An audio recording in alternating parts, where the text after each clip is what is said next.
কমলা খাই অৱস্থা বেয়া এটা কথা কওঁতে আগতে মানে মাহঁতে কয় আৰু মই মানে গাহৰি খাই বেয়া পাওঁ তেতিয়া কয় মানে একদম এনেকুৱা মানে মা বাইদেউহঁতে কয় জোকায় আৰু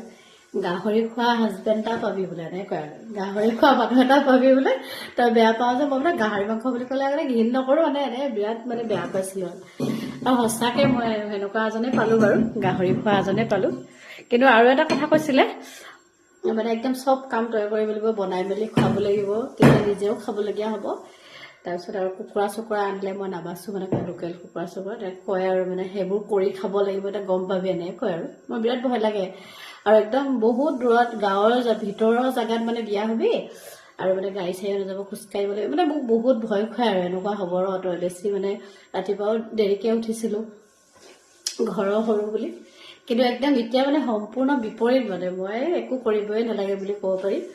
ৰাতিপুৱা মই